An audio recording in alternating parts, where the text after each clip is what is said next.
All right, so now we're moving to our next movie. And I'm not even going to pronounce this because I have my Latino in the house. So I just going to turn it over to you, Katya. The Boy from Medellin. Medellin is in a city in Colombia, not Colombia. COLO, not COLU. The Colombia in South America.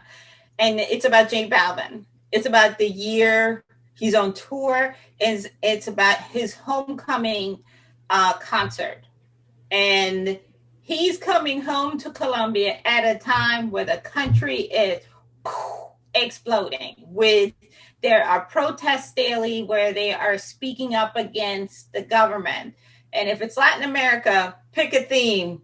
That's what the government ain't doing. So, but at the same time, what this is a perfect example of is that the public is frustrated with him as an artist because they're like, you want us to focus on you and a concert and about us partying and all that when everything around us is not good. You know, we don't have the luxury to live your lifestyle. We got to deal with things.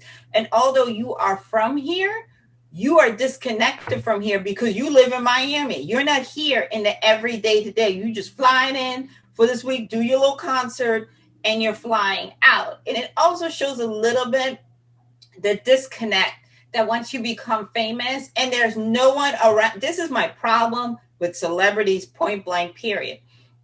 They have no one around them to have a reality check. There's a part in there in the film that really irked my nerves. And Scooter Brown, who is a Caucasian man, American man, trying to tell J Balvin about his country, about his country's politics, and how he should interact with his people. That's not your lane. That's not your country. You flew in here with your client. You care about your coins, but at the end of the day, this affects people in his family. This is going to affect his friends who are not rich. And the list goes on and on. And for him to kind of like chastise him for acknowledging the death of a young man, that's not okay with me. The other thing too is I wanted to say to J Balvin, get off social media. Why are you so consumed with what people think about you? That is, I think, adding on to, like, you know, he suffered panic attacks and stress.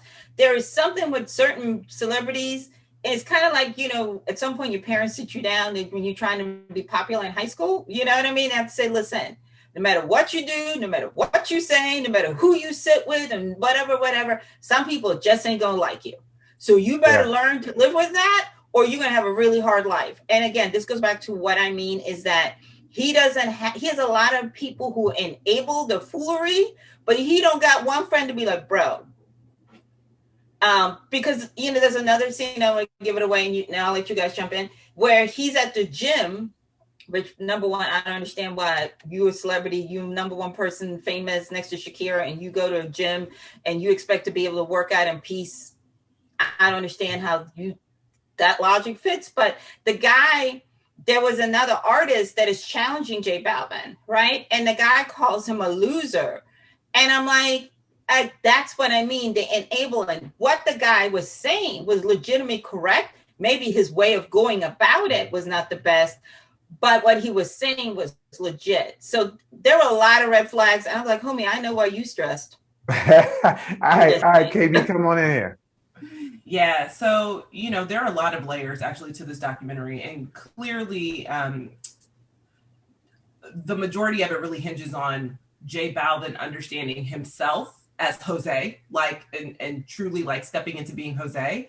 And then also as an artist, J Balvin and what he needs in that regard, but then also using his platform for good. So the whole documentary also really touches, and one of the things that I found most interesting was how it touched on his mental health. And kind of the changes that he went through from, you know, growing up middle class, then his father losing his job, then once his father losing his job, him really being focused on pursuing his dream so he could take care of his parents, coming to America the first time, it not working out and feeling low and depressed and like a loser for having to come back to Colombia and then, you know, like manage that whole scenario. working hard to get to his goals, but then feeling like he was two separate people outside of his body. So, Katya mentioned something where he never, about him, the people that he surrounds himself with. And there's like this one scene where he is with his spiritual advisor, and his spiritual advisor says, you care too much about what people think of you. And you can never ever, ever satisfy every single person on this planet. He said, you have to learn how to be Jose, and you have to learn how to work and be J Balvin. And you need to understand how to separate the two. So I feel like a lot of him coming into Jose and managing being Jose and also managing being J Balvin kind of hinges on the political unrest in his country and figuring out how to use his voice as J Balvin to bring attention and awareness to the things going on in Colombia, but also how to separate from that and say, but I need some space as Jose in order to protect my mental health and my peace and understand what I need out of life. And so, like leaning into meditation and staying away from drugs and staying away from alcohol. So he's able to do that. So I feel like the film really is like about duality in a lot of ways, because it's really just about him trying to figure out how to be, I don't want to say a character, but J Balvin is kind of almost a character. You know what I mean? Like someone he created, which he says in the film, it's almost someone he created to escape from his actual life. So he's trying to figure out how to be himself and then also kind of manage this character that has garnered so much fame and fortune and attention. It was really interesting. I will tell you from both of you guys, I felt this one. I everything that you guys said, and to some people it might seem like it might be a little bit contradictory, but it's not. Yes, he needed people around him to help him, and yes, he's a human just like anybody else, struggling with what are people saying about me? I'm a public figure, and yes, he's figuring out what should he say and what should he not say, and these are things that regular people are going through. So that this dude is going to go through these same kind of things. But I felt him. I felt his energy. The fact that he would stop and take pictures with people and take the time to talk to people showed me that this is why he has the problems he has, because he wouldn't just walk past somebody if they asked for a picture. He's like, all right, yeah, let me let them have a picture. So of course he's going to care, and he cared so deeply. And so I knew his music, but I don't follow him. I like this dude. It made me learn more about Jose, who he was trying to be, who his family was, his background, but it also helped me understand that he was willing to listen to other people. I hate that scene that you talk about, Katya, where someone is trying to, his manager is trying to tell him what he needs to do and what he shouldn't do. But I love the scene where he meets up with the other artist that says, hey, dude, you're not on the right path. That takes, in the prior movie that we talked about, you, KB, talked about emotional maturity. That takes a lot of emotional maturity to say, you know what? I'm going to go ahead and meet with my critics instead of fire back at them. Let me go meet with this dude, talk to this dude, and see what this guy has to say. And again, he didn't even come in a nice way. He basically is like, you a loser, dude. You ain't doing whatever. I like this thing a lot. I had a couple of tears, and I was cheering for him all the way through. Now I got to go buy the album. I got to go get my music, because now you a full stand. I am all in. No, I will say this though. I think that two things I would say to him: let go of social media. You need to have no social media days. Number one. Number two, you need somebody around you that's going to tell you the truth. And I don't mean all the people. When he was trying to understand what was going on politically, because again, he had not been in country, and celebrities be living in their own little lives. They're not watching CNN like us. He was trying to understand, instead of somebody sitting down and being like, listen, this is what's going on. This is why the people are upset. They were all making it seem like the people are just, being, what can I say? They're just being troublemakers. And it wasn't until that one boy got killed that you kind of moved him to have a conversation.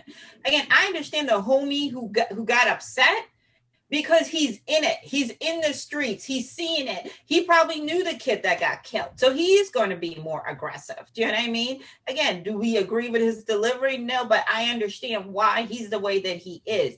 And I still think he has too many enablers, and you need somebody like when he was calling the kid a loser, he should have pushed back and been like, don't do that. You don't understand what he's going through. Like, that is, to me, just as important for his men. But again, I agree. Balvin, get off social media, get yourself, like, cut the crew down a little bit. Like, you have, like, you have a personal assistant, and you have an executive assistant, you have this, you have this, you have this.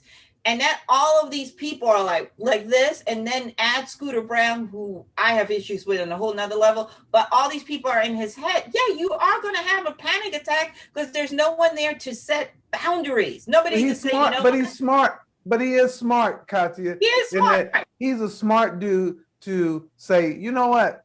I don't have those people in my circle, so I need me a guy who's a psychologist. I need that. That's what I would say. I need that kind of person. So I don't disagree with anything you're saying. I'm just saying that I do think that it shows that this guy, going back to UKB, is the emotional maturity is there because he knew he didn't have what he needed. And he's like, I need somebody else to help me get that woosah. And that person is probably going to have to help him with the social media as well. Let's start to you, KB.